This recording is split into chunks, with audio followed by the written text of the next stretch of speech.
Hey guys, Prowl 1701 here with my miniature 10th Doctor sonic screwdriver today. Today I'm going to continue my video series where I am ranking all of Doctor Who from worst to best. This of course includes all of the TV series and some of the expanded material, some Big Finish audio, some stories, some old school audios, and even some fan stories I thought should be on the list. And now, excuse me, this list has 426 entries. Of course, I've broken them up into increments, and this is a video series. Today we're going to be talking about number 225 through number 201. So kind of the middle of the list. Matter of fact, we actually hit the middle point of the list in this video. And I'm going to start at number 225, which is Hyde. Hyde is an interesting one for me. This is another one of those where I battle with myself wondering if I have it a little too high. It really is hard to organize 426 entries and make it completely make sense in your head. It really is. But I like how Hyde manages to change genres mid-story. Goes from kind of a horror story to a more mysterious story, well, a sci-fi story really. It switches more from horror to sci-fi, you know, kind of Stones of Blood going on there, and then even turns in slightly to a romance at the end. I like the visuals of this story. I think it's directed well. I like our main cast. I like our guest cast, the man and the woman who are the guest cast. I like them. The astronaut. I like, again, when Doctor Who takes something supernatural and has a scientific explanation for it. We see that in other stories like Mummy on the Orient Express. I like when Doctor Who can take something that we consider to be a superstition, supernatural fantasy, and it has science to explain, at least in the Doctor Who universe, how that works. I like that.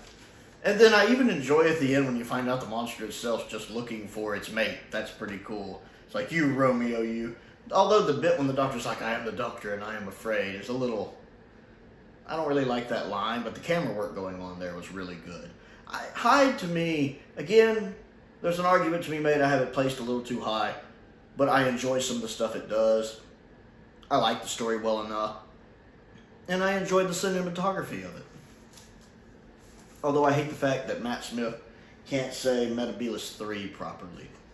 That does bug me.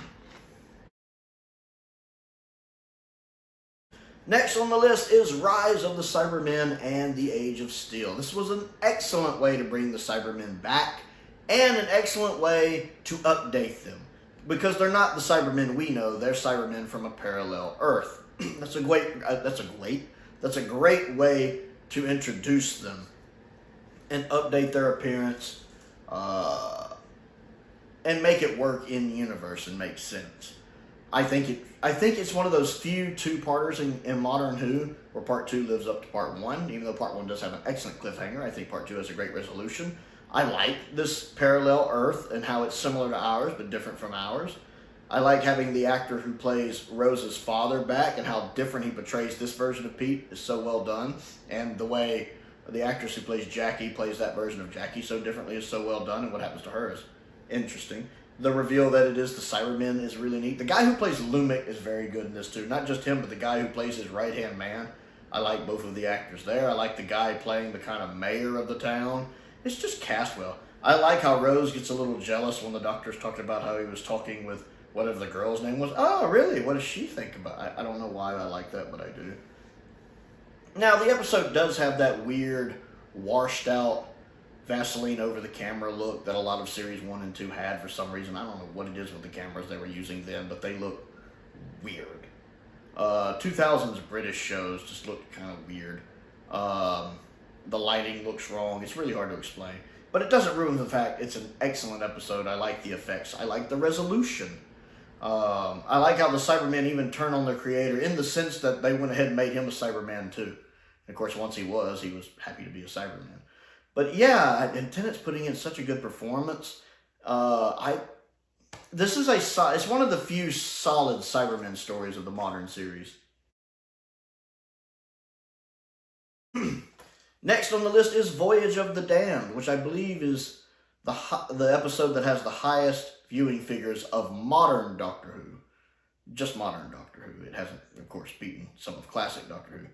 But I think it had like 13.1 million viewers, which is very impressive.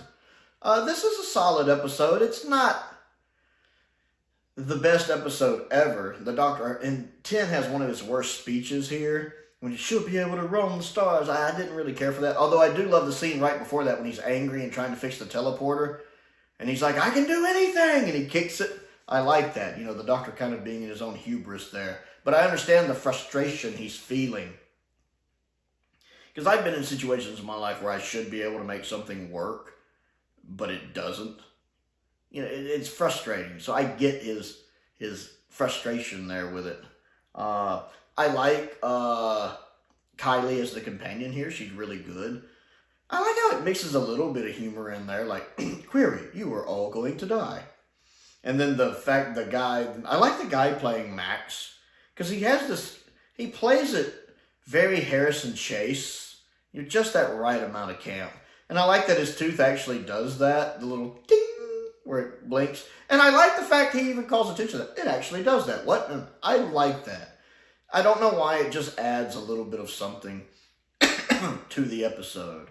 I love the fact they snuck Jeff in there too, or Jeffrey, from Classic Who. Of course, he's playing the captain in this one. And he's not in it a lot, obviously, but I'm glad he's there. I love when they sneak in Classic Who actors. Plus, I just like him as an actor, so I enjoyed that.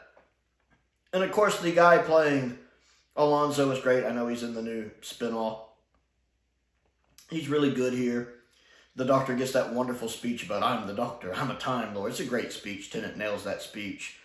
And then you have this nice collection of characters that the Doctor's trying to save, and they all feel fairly distinct, and they're all performed well. Even the one guy that's a jerk that you kind of hope dies and doesn't, ends up surviving. The actor playing him nails that.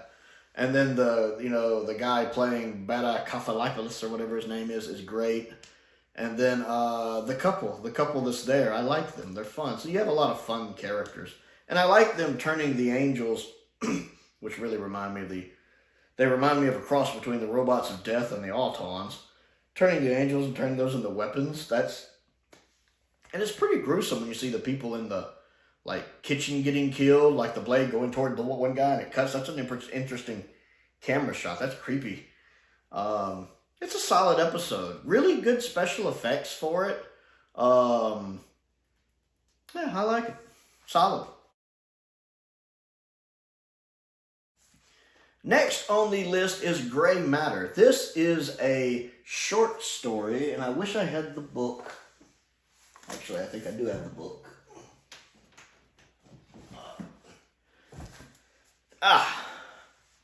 This is a short story from this novel.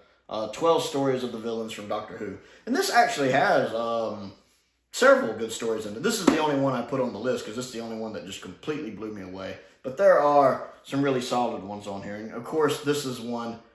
This is the very first story in it, and it deals with what I'm assuming is the 12th Doctor. From the description, it could also be the 3rd Doctor, but it makes more sense for it to be the 12th Doctor. And the Weeping Angels. And I'm not even going to go into it because it's one of the best Weeping Angel adventures ever. The only one that might compare with it is probably Blink. I still think Blink is probably the GOAT Weeping Angel story. This one's probably my second favorite at the moment.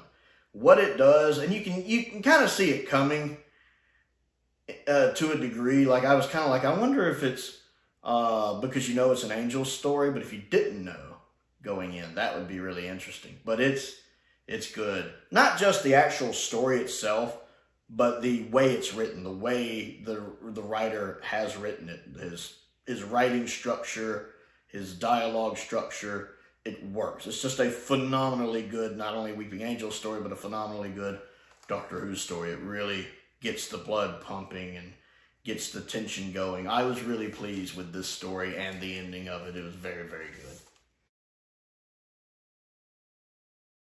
Next on the list is Smile. I like Smile. I wouldn't think you could take a Doctor Who emoji, or for the old school in us, an emocon, Doctor Who episode and make that work. You wouldn't think that would work. But it works.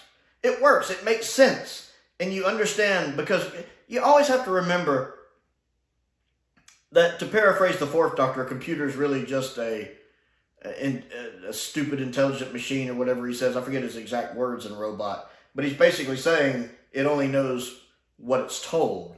And it has been in so many things in sci-fi, in Doctor Who and in sci-fi in general, where a machine goes wrong because the people who created the machine didn't have the foresight to think, oh, we need to do something about this. I mean, Terminator, of course, being a perfect example.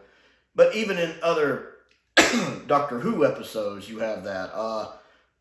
The girl in the fireplace, because nobody thought, hey, we better put in the program not to put the crew on the menu. Because people have to remember AI is not human. It's just a stupid... no matter how intelligent you make it, it's still stupid in the sense that it only knows what you tell it. See, people, we have a certain level of common sense. And I know the joke you make, well, some people, but there is still that basic level of common sense. Like, if you touch the stove when it's hot, it will burn you. That's something you figure out as a child or something. Those little basic common sense things that everybody has, or most everybody has. Hey, don't stick your hand in the fire. Whereas a computer, it only knows what you tell it. And so it might not realize those kind of things. But because we don't think to tell it certain things, because we think it'll just automatically understand that. Like, if I'm riding with one of my friends and there's a stop sign there, I don't have to go, there's a stop sign there, because I know he's more than likely going to stop at the stop sign because he knows to do that. With a computer, unless you specifically have programmed it to know it's supposed to stop for the stop sign, it might just whoop, right on through it. So, once again, in Smile, you have the nanites doing bad things because no one had the forethought to go, we better plan for this eventuality. And I like it. I enjoy that. And I like the ending of the episode when you find out what's happening and why it's happening. And the fact that the nanites are part of the city. Plus, it's just fantastic acting from Peter Capaldi and Pearl Mackie. It's a really fun episode. I'm not saying it's top tier Doctor Who, but it's good.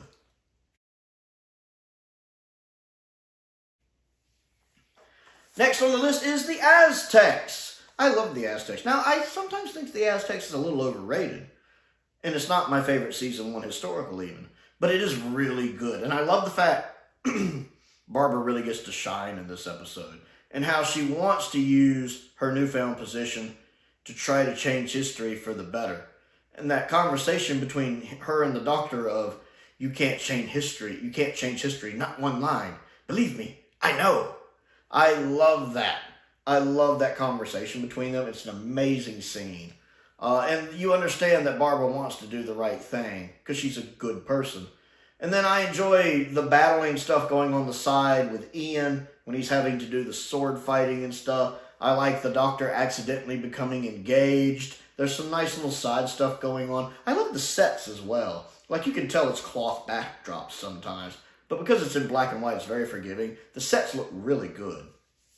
And then, I also like, of course, the Sacrifice guy. The actor playing the Sacrifice guy. I never know his name. I just call him the Sacrifice guy. He, of course, also plays Ash in Colony in Space. He's fantastic. In both stories, he's fantastic and adds to it. I enjoy the Aztecs.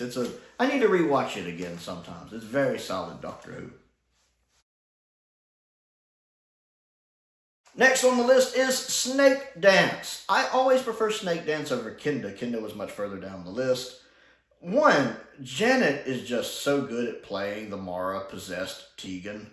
It almost comes naturally to her. That's a joke Peter would make. It's nice to see Martin Clunes in this. Not that I'm as familiar with him as British people are, but I know he's a famous actor. I enjoy the performances. My biggest disappointment is probably Nissa's outfit. I do not get into that outfit she wears in this one. I like the set designs. I think you have a pretty good cast. I love that Brian Miller, Elizabeth Sladen's husband, is in this. And I think I just recently saw him in an episode of Blake 7 as well. And I like the story.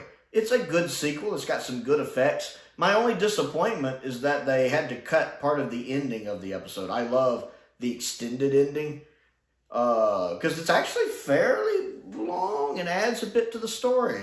And I'm kind of surprised they don't have it as an option to watch it added on at the end of season 20, but maybe that lower quality film with the timestamp, maybe, I'm trying to remember, is all that exists of it. I think it's on there as a deleted scene you can watch. I know it's on the DVD, so I'm sure it's on the box set. But I wish they had it in I wish it was in higher quality. But I guess maybe the higher quality version of it just doesn't exist anymore. Although as much studio footage as they have, you'd figure it would. But I kind of wish I could watch it with that extended ending. That's really about my only complaint. The guy who plays the kind of prophet guy with the snake, he's great. For a guy who doesn't talk much, he's still great. I tend to like the guest cast in this a lot. Even the kind of really young, kind of twink-looking guy that helps them out, who's kind of helping them. He's great. I like him too. Puts in a good... You have a solid performance going on here. Although the one guy who doesn't believe, he can't figure out why it's called the Mask of Six Faces. I mean, it's not that hard to figure out. The fact he can't figure out that when you're wearing it, you're the sixth face, that's like, how can you not figure that out? Yeah, that little nitpicks, but it's a solid, good story. I like it. Next on the list is Vengeance on Varos. Or Varos? Varos. I like this one. I like how this one just predicts the future with reality TV so well. I love the set designs in this quite a bit. I love the cliffhanger. With the Doctor down, that shot of Colin, that's gruesome. And I like that holographic effect where you can see the desert but still see the corridor. Pretty impressive effect for classic Doctor Who. You have a pretty good cast. You know, the guy playing Seal, who I know just passed away recently, he's phenomenal as Seal. Seal's such a good villain, and he adds so much character to him. The guy playing the Governor is great as well. Now, the one guy who's scarred, I don't really like him, because he goes through so much trouble to hide it, and as soon as it's revealed what he looks like, he just keeps it off forever after that. You figure he'd be subconscious and immediately try to put it back on, like Jack in Caves of Androzani. Instead, he just leaves it off the rest of it. That's a little weird to me. Also, who is it? Is it Sean Connery's son that's in this? Somebody famous's son is in this. Is it Sean Connery's son? Why is him and his wife here? They're kind of useless. They don't really serve much purpose. They're kind of there right at the beginning, and then they don't really serve any purpose. And then I also love the couple, the kind of viewing audience couple. I like them. They're putting in good performances right there. And I love how they still seem like a real lived-in couple, even despite the been married 20 years, the honeymoon's over couple. they do that well. And then I like how dark the story gets in places. Like, I like the acid bath scene. But forgive me if I don't join you. I like that scene. That's a good scene. Although the bird stuff with Perry, I could do without. It's a mixed bag in places, but overall a solid story. Next on the list, and bear with me here, is a Fix With Sontarans, the edited version on the Season 22 box set, which of course has been edited. All bits related to He Who Shall Not Be Named had been removed. He's not in this. He's not associated with this. So, taking the fact he has been scrubbed completely out of this, just judging it on what I see in that edited version, I enjoy it. One, knowing that it was like a child's dream to be on Doctor. How many of us as a kid would have loved that opportunity?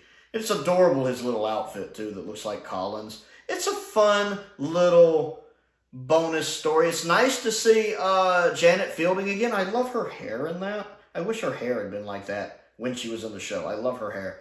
And it's nice seeing Six interact with Tegan. I would have loved to have seen more of Six with Tegan. That would have been interesting, especially Season 22 Six. And he's like, get the boss. And she's like, that's so Tegan. And then finding out the Sontarans which again, not the best Sontaran design. When they hear his name, what? Not him, no! They're like scared, because in the future he's some great fighter who stops a Sontaran invasion. I like that. How did you know how to operate it? I saw it on the telly. And then I like listening to the audio commentary with it too, since there is an audio commentary on it, and the audio commentary is really fun.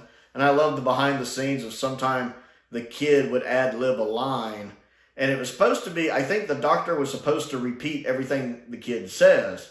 And of course Colin didn't memorize the lines, but the kid's kind of ad-libbing the lines, so Colin's having to think on his fly and actually try to repeat what the kid is saying, I think. I need to watch it again, it's been a while. And then I do like the ending, with how they did the ending, where when the window opens, you see the Sontaran battle fleet there, and he's like, our troubles are just beginning, and it ends there. That was a clever way to do that in the edit and end the story on a nice cliffhanger. It's fun, it's enjoyable. A kid kind of got to live his dream and be on Doctor Who. I like it. It's silly fun. Again, if you can take the obvious negative aspect of it, that you know is kind of a shadow looming over it, if you can take that out and just watch the edited version and enjoy it for what it's intended to be, I think it's a lot of fun. Next on the list is the Red House, which is part 2 of The Last Adventure, which of course is the set here, which at the end ends with Colin's regeneration into 7. I like this one. It has like reverse werewolves in it, which I don't remember all of it, but it treats werewolves to where like them like being a wolf is their normal form and then turning into people isn't, or something. I remember really liking it. And then how it also has the Valiard in it, but only slightly. This is him still setting his pieces into place for his snare to trap the Doctor. Again, I don't really remember all my details. I'd recommend checking my review on that, actually, if I remember to put the link up there. But I have a review for it out, and I did really like it. It was one of my favorite parts of the box set. Next on the list is the Crotons. I like the Crotons. I know the Crotons is not considered a good story, but I think it's a solid story. I think this is Robert Holmes' first Doctor Who story. And it's good. This is a story that, if it had been a 6-parter, it probably would have dragged. But as a 4-parter, it works pretty well. The Crotons are obviously yet another attempt to replace the Daleks, because, of course, Terry Nation had pulled the Daleks away because he wanted to do other things with them. And the BBC definitely wanted to kind of replace them. We also saw them try to do that with the Quarks. And again, they don't really work. I like the Crotons. The Crotons have that design of from the waist up, they look great, and from the waist down, they look terrible. But from the waist up, they look great with their claws and their little diamond spinning heads. I like their voices. It's just from the waist down when they're walking, they look silly. But I like the story. You have those touching moments with the Doctor and Zoe. You know, when they're having that talk, when he's trying to put on the headset. What's this? Come back. What's this do? Never mind. Go away. I figured it out. And she's still over there going, it's my favorite moment between him and Zoe. It's just so adorable. Like an uncle and a niece or something. It's a lot of fun. And both of the actors play that perfectly. It's got a couple nice cliffhangers in it. Like when the rocks fall on the Doctor. Luckily he turned out to be okay. Yeah, it's a solid 4-parter. I'm not saying it's top shelf Doctor Who, but it's a solid 4-parter, and it's a nice first story for Robert Holmes, and it's a nice complete Troughton story. Next on the list is The Seeds of Death. Again, not top tier Doctor Who. The Ice Warriors have never had a top like S tier Doctor Who story for me. Now they've never had an F tier Doctor Who story for me either. I put The Seeds of Death in C or B tier. It's a little long at 6 parts, but it does some nice things. There's some plot holes that are a little weird when you think about it today, like them only having one TMAT system. Like, you figure there'd be a backup or something, but for all of it worldwide to be knocked out over one little... I mean, it seems silly thinking about it today in 2025, it seems so silly, and my willing suspension of disbelief is kind of... But judging it by when it was made in the 60s, I'll put a little more stock into it. I like the little old-shaped rocket. It's got some good cliffhangers. It's got some good guest cast. Like, although it's really weird that the one guy who really is fighting back against them and even manages to kill one with that trap, suddenly he gets claustrophobia just out of nowhere. That's a little weird. When he didn't seem to have it earlier. And then I also like the one guy, I call him Coward Guy, you know, the guy who's kind of a coward, just doesn't want to die, he just wants to live. Like, you feel bad for the guy, because obviously he's probably not a bad person in real life, but just, you know, some people have what it takes and some people don't have what it takes, and everybody has their natural fears, you know, be it heights or animals or insects or, you know, talking in front of people. Everybody has those fears that just shut them down. And obviously his was not dying, which I guess is a good one to have in a way. But in the end, he overcame it, even though it got him killed. He did manage to help, you know, the good guys in the end, even though he did die for it. And then I just like the Ice Warriors. The Ice Warriors are cool here. I love the effect of their gun when they kill people. That's a neat effect for the time. It's a solid story, I think. You know, solid C or B tier. Next on the list is Terminus, which is probably higher than a lot of people would have it. And I think that's fair. Terminus is a story that's grown on me. Because I used to call it the most forgettable story in classic Doctor Who. But I think the updated effects on it help. Has anyone noticed since the announcement of Season 21 in the collection range that most of the Peter Davison stories have gotten updated special effects, either on the collection range or in the DVD range? Like, seriously, Peter Davison has like 20 stories, and I think like 15 or 16 of them have updated effects. That's just not fair. I feel shafted about Zygons. Utterly shafted about Zygons, what we got with Zygons. Not that Zygons really needed them, to be fair, and maybe that was their thought process. If I don't get updated effects for at least 3 stories in Season 16, I am sending an email to somebody. At least 3, because I know they want to do Kroll, even though I don't care about Kroll, but I'm willing to let them have Kroll if they'll give me Pirate Planet and Armageddon Factor. At least Pirate Planet. But I'd also like Armageddon Factor. I think there's a lot you can do there. But I'm getting off topic. I like the updated effects for Terminus. I do think they help it. I actually enjoy the story itself. Again, the execution of this one might not be the best because it's that 80s overlit, looks like a set on a ship instead of being run and broken down. This story would have looked a lot better if it was made in the Hinchcliffe era, let's just be honest. But the actual story of finding out that this place is right at the, you know, ground zero of where the Big Bang happened, and finding out that this ship is what caused the Big Bang, and it's about to cause the Big Bang again. The second Big Bang. I love that story. Love that story. I like the dog costume. I think it works. The dog costume looks good. I like the dog creature. I like the suits that the guys wear. The little, I call them still suits because they remind me of the suits from Dune. From the 1984 David Lynch Dune, which shall henceforth be referred to as the only Dune movie. With an amazing soundtrack. I have the steelbook for it right here. First steelbook I ever owned. But I like how their suits kind of remind me of the still suits from Dune. So I like them, so I call them still suits. I like the actors playing the guys in the suits. They're good, especially the one that got kind of hurt because he had to know why the readings were off. And then the bit about it being a leper ship. Although the 2 people, the man and the woman from the ship who got abandoned by their pirate buddies, they got some interesting hair going on there. The guy's got some interesting hair. The woman's got some... It's one of those things you look at it and go, ah, this was made in the 80s. Are they part of a new wave band? But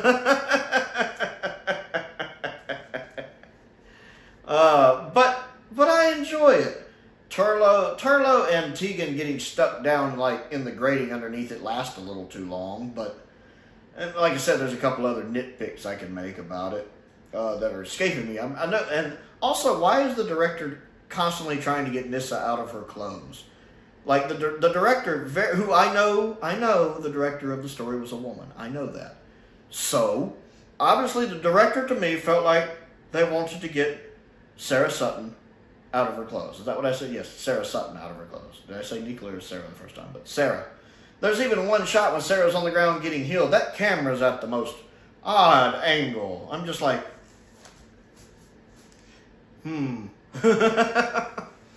But other than that, it is a pretty, honestly, rewatchable story. Not all the time, but I can rewatch Terminus probably once a year and enjoy it. Next on the list is Asylum of the Daleks. Now, I know immediately some of you are like, that's way too high, Prowl. And that's a fair statement. Let me be clear. Asylum of the Daleks has flaws. There are flaws here. The most prominent being, why would the Daleks have an asylum? Have you ever seen what the Daleks do to other Daleks that do not meet expectations? It usually does not go well for those Daleks. You have failed. We do not tolerate failure. Blah. Why would they have an asylum for Daleks that are no use to them? It makes no sense for the Daleks to have this asylum other than we need them to have it for the plot of the story. Same thing with Amy and Rory breaking up and being in a divorce. It happens because plot needs it to happen so the Doctor can do his tricky thing. There is some funny... I like the fact Amy knows the Doctor well enough that she can read what he's thinking there. Ooh, and Amy and Rory sticks together. What am I going to do about it as I straighten my bow tie? That was pretty cool.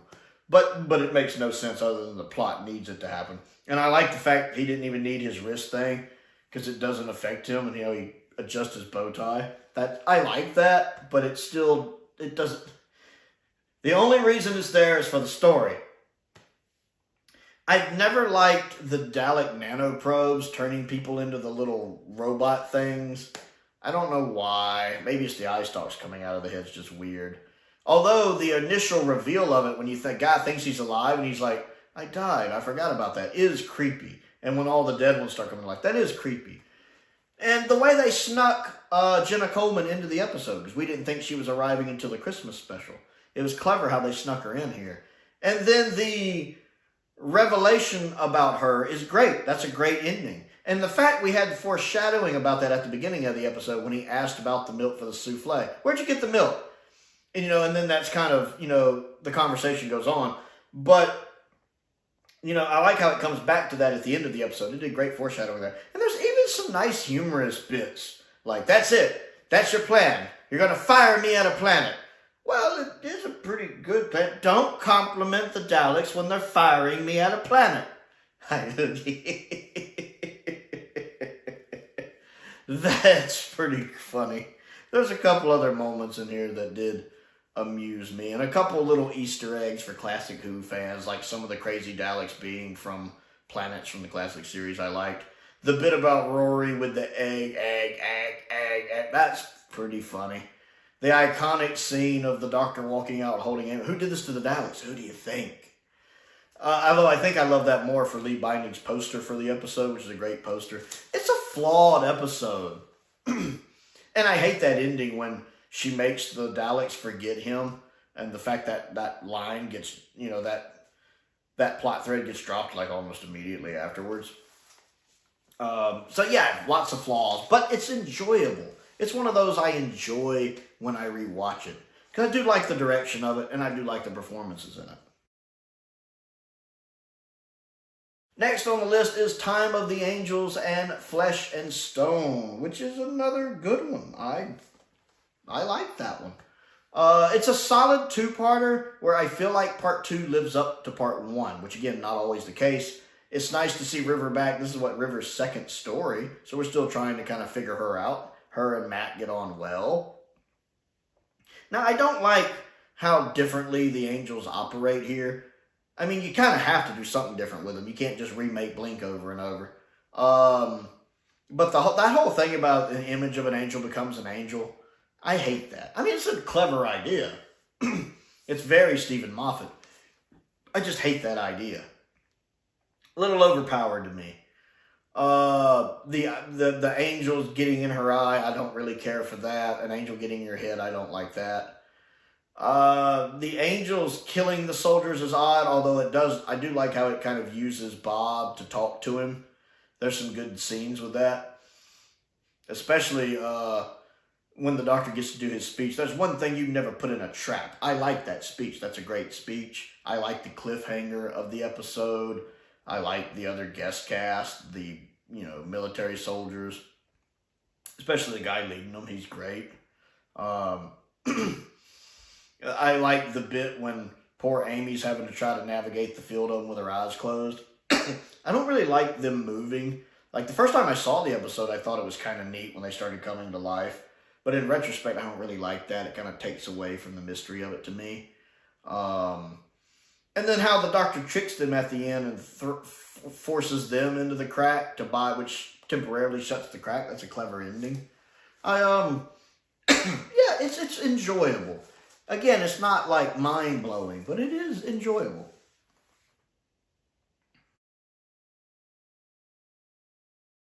Next on the list, and this is another one of those I think, is this too high, is Extremist. I like Extremist. I don't care for the other two parts of the Monk trilogy. They're much lower on the list. But I liked Extremist, although I think I've only watched Extremist the one time.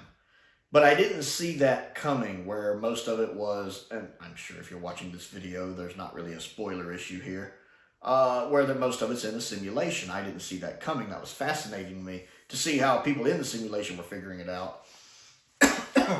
It kind of makes me think of it being a modern-day version of the android invasion, where an alien group is planning to take over the Earth, so they're doing this simulation to try to better prepare for it.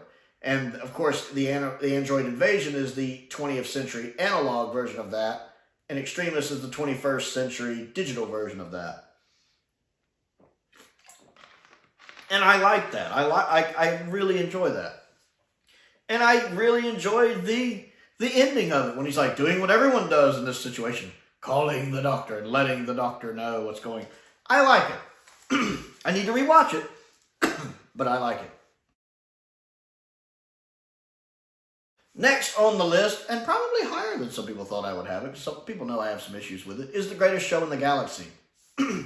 Again, this isn't the S-tier story some people make it out to be, to me personally. It is a story that gets progressively better, and the fourth episode is fantastic. But you have a first episode that I really don't like. It does some really stupid things.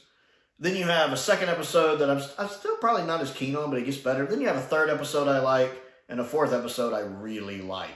And again, I like when a story can stick the landing. That means a lot to me. You have some very impressive visual effects. I mean, the updated effects in the box set also look good, but the original effects look good. I don't think it needed updated effects, even though the new ones are great.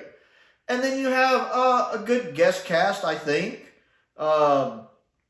Especially Ian, I forget his last name, but the guy playing the head clown, the chief clown, he's great. He nails that role. What he's doing with he doesn't have a lot of dialogue, but what he does with his dialogue, and more importantly, what he does with his body language, sells it.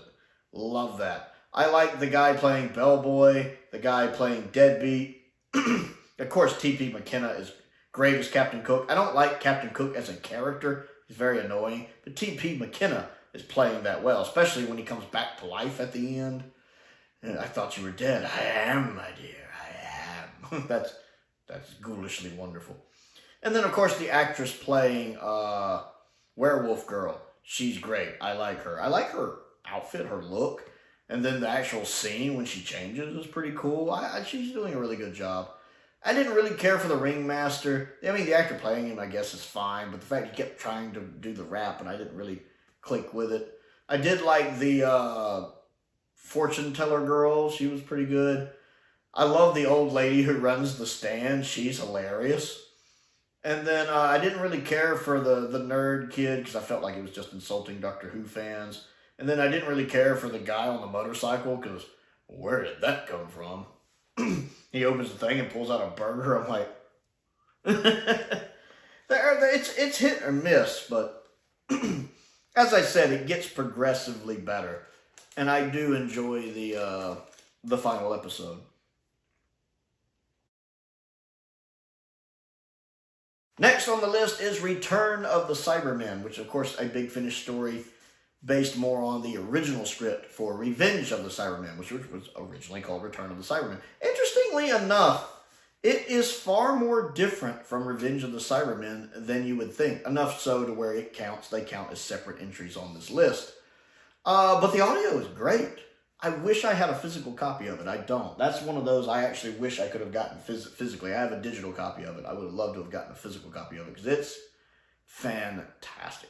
It's similar in some ways, very different in others, even though you're dealing with a lot of the same characters, including the one guy who's kind of a double agent, triple agent. I don't know the actor's name. He also played one of the bad guys on the pilot for Blake 7. He's good. I like him. And, you know, his character is still in here.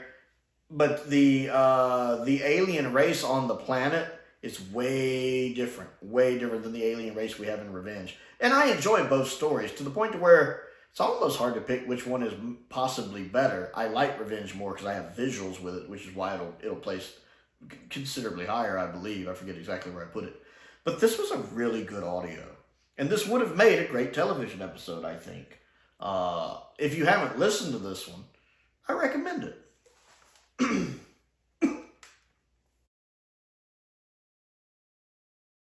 And next on the list is Visions of Utimo. I don't know how you quite pronounce that. This is, of course, another Barbara Benedetti story, the highest one on the list.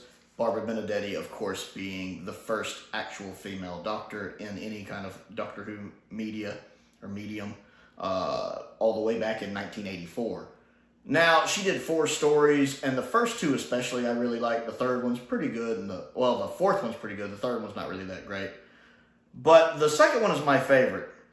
It doesn't quite hold up as good as the first one. I think the first one looks the best, especially since it's actually been released online in HD. You can actually watch the original version of the first one and the HD version of the first one, whereas the other 3 look very rough, filmed in the 80s fan film, you know, standard definition. This one included, but this one, I like the story the best. I like the performances the best. Now, there are several sets in this one that have a very fan film look to it. You can't really get past that. That kind of thing doesn't bother me. I'm used to classic Doctor Who looking a bit on the cheap. This even more so, but that's fine by me. I like the story. I like the performances. Again, I think Barbara Benedetti is a fantastic doctor. I like her companion. I like the chemistry between them. I like how she hypnotizes him to dance. And the trigger word to make him dance, or the trigger term, I should say, is Gene Kelly. I love that. Of course, I get that reference. And it has a kind of swords and sorcery feel to it, kind of like some of those swords and sorcery movies from back in the 80s. The B ones kind of did. It's kind of got that feel to it. I like some of the performances. Some of the performances are a bit over the top, like our main antagonist is really leaning into the camp there. But it's more fun than anything. It's not really bothersome. It's fun. I enjoy this one. It's a lot of fun to watch. My favorite of the Barbara Benedetti films. Next on the list is The Doctor's Wife. I do enjoy this one. One, it's so well cast. The actress who plays the human version of the TARDIS is phenomenally good. She gets the quirkiness of the TARDIS down, because I've always assumed the Doctor's TARDIS is a bit eccentric for a TARDIS, which is one of the reasons her and the Doctor are such a good fit. They're both eccentric and different, and they don't conform to the norm. And I really think the actress does a good job of taking the eccentricity of the TARDIS and showing what that would look like in human form. And she pulls it off brilliantly.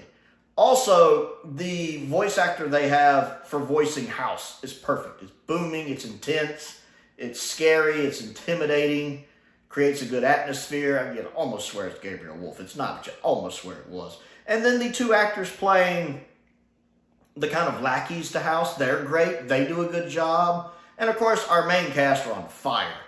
I love the use of lighting in this episode, especially inside the TARDIS when House takes it over. The lighting in general is just fantastic in this episode. It conveys exactly the emotional response it needs to convey. The directing of this episode is phenomenally good. I don't know who directed it, but they're amazing at this in this episode. And the scenes in the TARDIS when you have the green light everywhere or it's dark, and you have Amy and Rory running through the TARDIS corridors. It's nice when you have those episodes when you see more of the inside of the TARDIS in the modern series, because the modern series, a lot of times you just see the main console room. And how House tortures them, like that scene when you see Rory really aged, and he's like, "You left me again! You left me again!" The way he torments them, that's just so well done. And then watching the Doctor and the TARDIS interact is great, and the actors both have good chemistry there. Her and Matt have good chemistry. What do I call you? Sexy. You call me sexy. Only when we're alone. It has some nice, cheeky, humorous bits in it. But then you get those really soft moments, like when the Doctor tells him, basically tells him, "See, you made a mistake. You gave me hope." Or when the TARDIS sees the junkyard of other TARDISes, she's like, "I see all my sisters here in pieces." And of course, that famous part when the House is like, "Fear me, I've killed hundreds of Time Lords." And the Doctor's like, "Fear me, I've killed all of them." That's a heck of a line there. I like that. And then we even get to see the 10th Doctor TARDIS console for a second. I like that. I like the fact that the TARDIS has future consoles logged. That's pretty well. And then that ending when she finally got to say to him what she'd always wanted to say, which wasn't goodbye, but hello. It's a solid, well-written, well-executed on-screen story. Next on the list, excuse me. Next on the list is the fan film Mindbomb. This is a 2-part fan film you can find on YouTube. I have done reviews for part 1 and part 2, and it is phenomenally good. I like it better than I do some of the actual 4th Doctor stories. First off, they do the impossible. What do I mean by they do the impossible? They have an actor playing the 4th Doctor. I believe his name is Ronnie. He does the impossible at convincing you that he is the 4th Doctor. Because, it's like some actors, it's hard to imagine anyone else playing the Doctor. I mean, the only one we'd let play 3 is Sean. We'd let Sean do it because Sean could pull it off. But especially like Troughton and Tom Baker, just the idea of imagining a different actor playing them, it's like trying to picture a different actor playing Columbo, or a different actor playing Perry Mason, or a different actor playing Iron Man. It's hard to imagine other people in that role. Just like how I still feel like no one's ever been able to top Christopher Reeve as Superman. They're just, oh my God, cricket my neck. They're so ingrained into that role. But Ronnie actually manages to successfully pull off being the 4th Doctor. He managed to somehow capture all of Tom Baker's quirks. Like when he's performing, his voice is close. The voice isn't quite perfect Tom Baker, but it's very close, and it's good, and it's not distracting. But it's the mannerisms, what he does with his facial expressions, the way he says the dialogue, his body language fits Tom Baker. It's like he's watched every Tom Baker story 1,000 times and just memorized it in his head. I didn't think a human being could do that.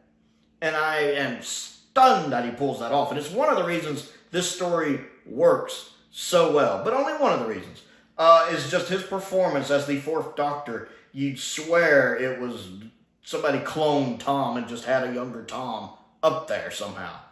Very good. The sets look great. They look like classic Who sets. Pretty close. It feels like a classic Who story. That's the greatest compliment I can probably give it, is it feels like a classic Doctor Who story, which is exactly what it's going for. I like the sets. I love the actual story. If I had one nitpick, is that the actress playing Sarah Jane, I'm not convinced that she's Sarah Jane. And that's nothing against her. Nothing against her in any way. Like if she had been playing an original character, I think I would have been fine. I just don't quite buy her as Sarah Jane. That's the one little disconnect I have with the story. My one little nitpick. Everything else I feel like works good. I love the story. It kept me engaged. The cliffhanger to part 1 was a great cliffhanger. It had a couple nice little special effects there with this little neon thing on the screen going to look pretty cool. I liked the cliffhanger. It had me going, and of course part 1 came out and there's a gap between part 1, when part 1 came out and when part 2 came out. I don't remember how long the gap was, but I remember after watching part 1, I really wanted part 2. You know, I commented, you know, on the part 1 video, hey, this is really good. I hope we get part 2. I let them know I had done a review of part 1, which they thanked me for doing. They appreciated that. And of course, eventually when we got part 2, I watched part 2. I think I rewatched part 1, and then I watched part 2, and then did a review for that as well. But the story is good, and then part 2 lives up to part 1. It's a satisfying story with a satisfying conclusion. Again, we're at number, what is this, 205? That's over the halfway point. We reached the halfway point at what, Terminus? This is in the top half of Doctor Who stories for me. Everything we've talked about up to this point, I think the story is better than. I think the execution of it is good. I think the story is good. And you have somebody who pulls off a Tom Baker performance in the 4th Doctor. Stunning. Stunning. This is what I feel like a fan film should be. The greatest, and again, you don't want every fan film to be the same. What I mean by that is, again, the greatest compliment I can think of to give it, is that it feels like a 2-parter from 70s Doctor Who. And that impresses me. Great story. Go check it out if you haven't seen it. Both episodes are on YouTube. It's very good. Next on the list is The Sound of Drums and Last of the Time Lords. Now, I don't count those in Utopia as a 3-parter. I count them as Utopia as its own thing, and then the other 2 episodes are a 2-parter because I prefer Utopia so much more than the other 2. This episode is, as a series finale, it's a little lacking. Let's be honest, Russell doesn't always stick season finales, especially these days. But even back then, he would have season finales a lot of times that were good but not great, or they certainly wouldn't be perfect. They had flaws. This one's a little underwhelming. I still like it. Part of my problem is just the John Sim Master. I'm not a big fan, especially this particular version of him. He gets better as he goes on. Doesn't really feel like the Master to me. So I have a little problem with that there.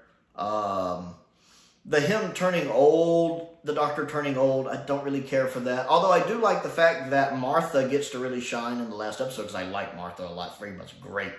And then the reveal about Captain Jack's other identity is a nice ending.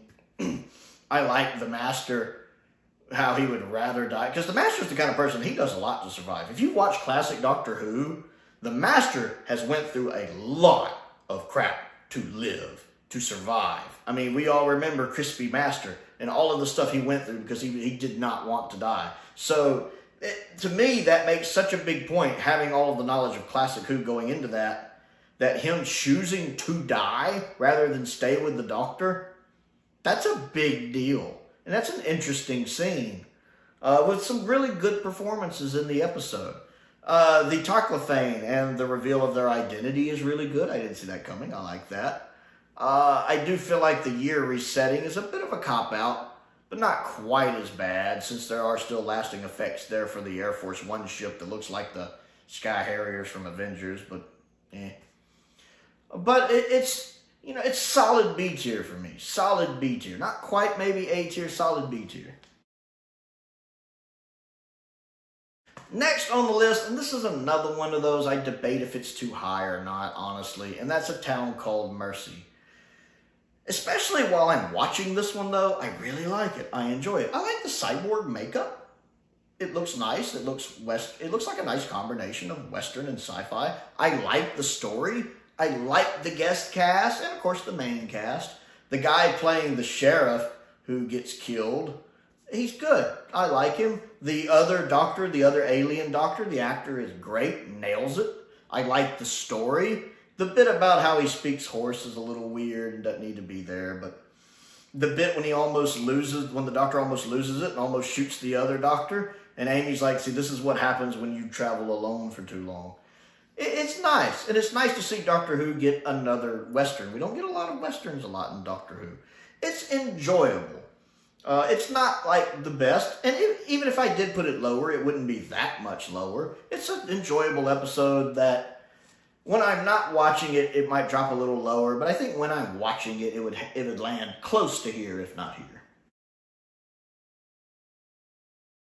And the next, I'll go ahead and talk about these two together. I always talk about these two together because they're always ranked right next to each other, is Monster of Peladon and Curse of Peladon. The trouble is, it's hard for me to pick which one I like better. I typically put Curse just like a place ahead of Monster. I love both. They both do things I like, and it's hard for me to church between them. It's hard for me to pick between them. First off, they're both Ice Warrior stories. I enjoy that. Well, as I've said before, the Ice Warrior stories, I don't think any of them are S tier, but I don't think any of them have failed either. I don't think there's ever been a bad Ice Warrior story in the show proper. And even Mission to Magnus I really like, the Lost Season 23 story. And the Peladon stories are the middle Ice Warrior stories for me, with the Troughton stories being my two least favorites while still liking them. The Peladon stories being my two middle favorites, and the modern Doctor Who stories being my top two favorites. I like Empress of Mars and Cold War a lot. I like Curse probably gets the slight bump because I love what it does with the Ice Warriors here. With the Ice Warriors not being the bad guys, with the Ice Warriors being the good guys. And even the Doctor being a bit prejudiced towards them because of past run-ins with them, of not giving them the benefit of the doubt. Again, showing the Doctor himself can be, especially the third Doctor, can be a bit arrogant, a bit full of himself. Let's be honest. He's not a flawless character. And of course, we have David Troughton, who is fantastic as the King in this. I like the set designs. I like the monster design. And again,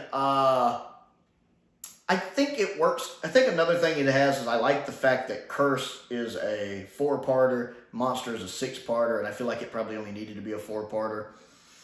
But I do enjoy, also I like that fight scene in Carnival when he's down in the cage. I believe that's actually shot on film, although I don't know if the Blu-ray uses the original film elements or if it's just, the film that's been transferred to video. I've heard it uses the original film elements, but I'm not 100% certain.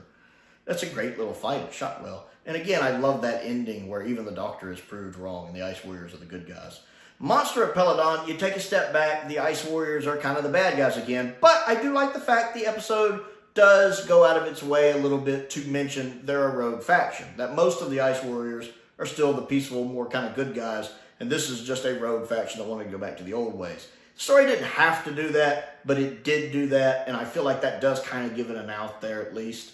The actress playing the princess is good. I think I prefer David better as the King, but she's good as the princess. A little unsure of herself. I like that her and Sarah bond. See, another thing that really works for me in Monster is I love Sarah Jane in this. Sarah Jane is written better in Monsters of Peladon than she is in almost all of Doctor Who, especially in classic Doctor Who. She is really developed as a character. It's one of the reasons I love her in season 11. She gets a lot of character development. I like how independent she is. I like her style of dress and her hairstyle. It is that of a strong, independent woman journalist. I like that. And you see that on account line when she's supposed to bow and she's like, "Chip down, will not," and Perkins just like, "Get down."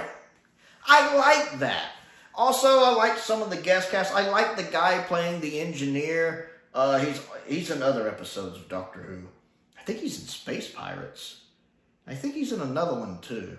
I like him. I never trusted him, rightfully so, apparently. But I remember the first time I watched the story, I'm like, I don't know about this guy. Sure enough, you can't trust him. But I like the actor. He plays the part really well.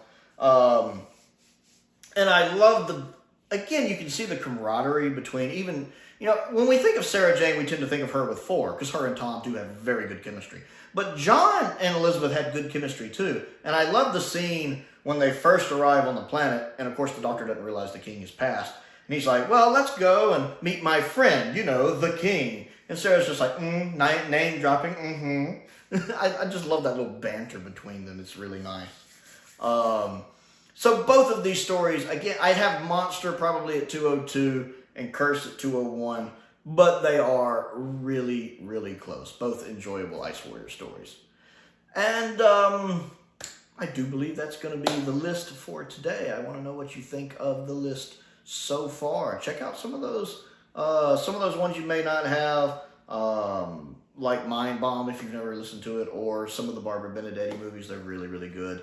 I want to know what you think of the list so far as a whole. Comment down below. I always enjoy talking about it. Don't forget to click the like button and the subscribe button. I also have links to the Patreon down there, links to the Amazon wish list, links to the Amazon UK wish list. Love getting fan mail. I also have my P.O. box down there if there's anything you want to send me to look at and review. Love getting fan mail. Makes my day. I want to give a shout out to some of my top tier patrons, Colin Coney, Unknown289, Finn Perkins, and Androzani Major. I appreciate their support, as I do the support of all of my patrons. Even some of my other patrons, some of my lower tier, medium tier patrons, some of them have been with me for quite some time. And I do appreciate them as well. Most importantly, thank you for watching.